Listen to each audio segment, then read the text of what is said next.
Assalamualaikum warahmatullahi wabarakatuh. Kembali lagi bersama saya Ayu Eka Septia. Kali ini kita akan membahas mengenai materi klasifikasi makhluk hidup. Ya, coba teman-teman perhatikan apa aja sih benda-benda yang ada di sekitar teman-teman. Nah, untuk benda yang ada di tangan saya yakni yang pertama buku. Di sini ada buku. Buku ini termasuk benda apa? Ya, buku termasuk benda tak hidup. Untuk benda yang kedua, nih kucing saya.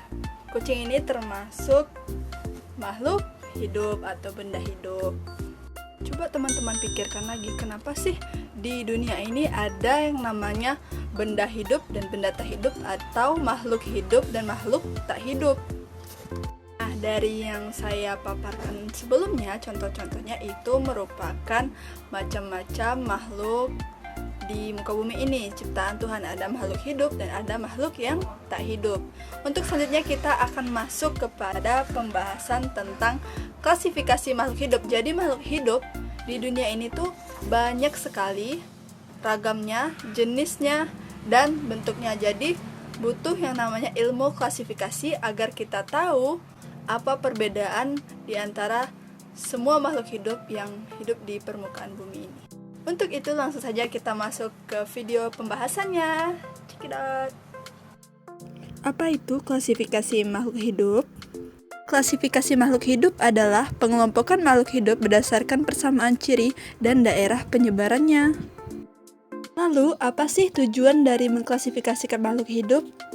Tujuan dari klasifikasi makhluk hidup sendiri yang pertama, mendeskripsikan ciri-ciri makhluk hidup, mengelompokkan makhluk hidup berdasarkan perbedaan dan persamaan cirinya, dan mengetahui hubungan kekerabatan antar makhluk hidup serta menyederhanakan objek biologi. Selanjutnya, apa saja ragam klasifikasi makhluk hidup?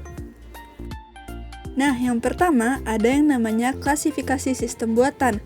Klasifikasi ini pertama kali diperkenalkan oleh Carl von Linné pada tahun 1707 hingga 1778 yang dikenal dengan nama Carolus Linnaeus, seorang ahli botani berkebangsaan Swedia. Beliau sekarang dinobatkan sebagai bapak taksonomi. Klasifikasi sistem alami. Nah, hal ini yang paling lumrah yang dapat kita amati secara langsung. Misalnya kita mengamati binatang seperti kucing, anjing, sapi, kuda, dan harimau. Nah, kita lihat secara alami binatang itu dapat diketahui bahwa membentuk suatu kelompok seperti hewan berkaki 4. Sementara yang lain, hewan seperti ayam, itu hewan berkaki 2. Nah, selanjutnya kita akan fokus membahas tentang klasifikasi makhluk hidup menurut Bapak Carolus Linnaeus, yakni Bapak taksonomi kita. Nah, sistem klasifikasi sendiri telah melalui beberapa perkembangan. Yang pertama ada sistem klasifikasi 2 kingdom, 3 kingdom, 4 kingdom, 5 kingdom, dan 3 domain, dan 6 kingdom. Nah, kita akan fokus membahas mengenai 5 kingdom, yakni Kingdom Monera, Kingdom Protista, Kingdom Fungi, Kingdom Plantae, dan Kingdom Animalia. Yang pertama ada Kingdom Monera. Kingdom Monera termasuk organisme uniseluler dan memiliki struktur tubuh yang sangat sederhana. Kingdom Monera juga biasa disebut dengan bakteri. Berikut adalah beberapa contoh dari Kingdom Monera. Selanjutnya ada Kingdom Protista. Protista adalah organisme eukariotik, uniseluler, dan tidak mempunyai jaringan sebenarnya. Nah, protista sendiri ada yang mirip jamur, tumbuhan, dan hewan. Adalah contoh protista mirip tumbuhan dan protista mirip jamur. Selanjutnya pembahasan mengenai Kingdom Fungi. Fungi adalah organisme eukariotik multiseluler, makhluk hidup yang bersel banyak dan sudah memiliki membran inti di dalam selnya. Fungi biasa disebut juga dengan jamur. Secara umum, fungi memiliki karakteristik 1. Eukariotik, 2. Multiseluler, reproduksi dengan spora, tubuhnya tersusun dari benang-benang yang disebut hifa, dan habitatnya di tempat yang lembab. Selanjutnya pembahasan mengenai Kingdom Plantae. Kingdom Plantae merupakan organisme eukariotik multiseluler yang mempunyai dinding sel dan klorofil.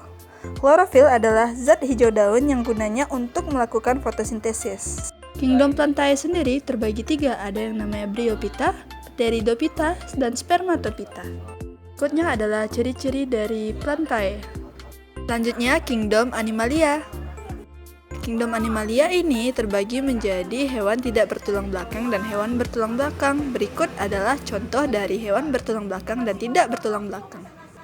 Baiklah, cukup sekian materi tentang klasifikasi makhluk hidup. Semoga dapat bermanfaat bagi kita semua. Saya akhiri dengan salam wabillahi taufiq wal hidayah. Wassalamualaikum warahmatullahi wabarakatuh.